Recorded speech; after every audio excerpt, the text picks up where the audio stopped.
નમસ્કાર, આપ જોઈ રહ્યા છો નેશન પ્લસ ન્યૂઝ. હું છું આપની સાથે હેતલ ભગત. આજે ગુજરાતના અમદાવાદમાં એક મોટી વિમાન દુર્ઘટના બની, જેમાં અમદાવાદથી લંડન જઈ રહેલું એર ઇન્ડિયાનું વિમાન ઉડાન ભરતાની સાથે જ ક્રેશ થઈ ગયું છે. દુર્ઘટના સમયે વિમાનમાં લગભગ 242 લોકો સવાર હતા. વિમાન દુર્ઘટના અંગે અનેક પ્રકારની માહિતી સામે આવી છે, જેમાંથી સૌથી મહત્વપૂર્ણ એ છે કે વિમાનના પાયલોટે ક્રેશ પહેલા નજીકના એટીસીને સિગ્નલ મોકલ્યું હતું, જે ખતરાનો અંદેશો બતાવી રહ્યો હતો, અને તેની થોડી જ ક્ષણો બાદ વિમાન ક્રેશ થઈ ગયું.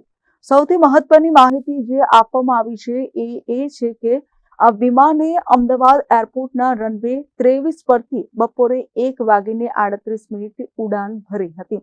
ઉડાન ભરતાની સાથે જ તેણે નજીકના એટીસીને મેડેનો કોલ આપ્યો હતો, પરંતુ ત્યારબાદ વિમાન દ્વારા એટીસીને કોઈ સિગ્નલ આપવામાં આવ્યું નહીં.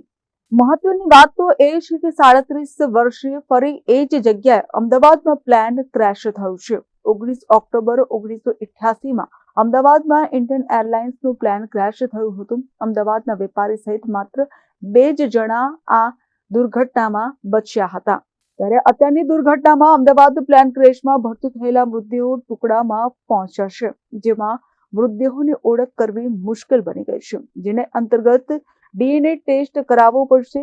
સિવિલમાં O નેગેટિવ બ્લડની જરૂર પડી છે. તો બીજી તરફ આ જે પ્લેન ક્રેશ થયું છે એ પ્લેન ઇન્ટર્ન ડોક્ટરની હોસ્ટેલ પર પડ્યું છે. અતુલ્યમ હોસ્ટેલમાં 50 થી 60 ઇન્ટર્ન ડોક્ટર હતા. તમામના મોત થયાની આશંકા પણ વ્યક્ત કરવામાં આવી રહી છે. તો રાજ્ય સરકારે અમદાવાદ પ્લેન ક્રેશ દુર્ઘટના સંદર્ભમાં સ્ટેટ ઇમરજન્સી ઓપરેશન સેન્ટરમાં કંટ્રોલ રૂમ કાર્યરત કર્યો છે.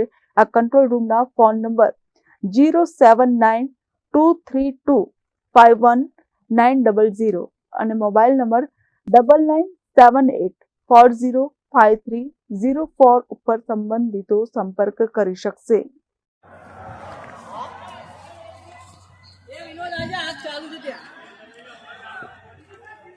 પબ્લિક છે કે નહીં યાર અંદર ક્યાંથી ખબર?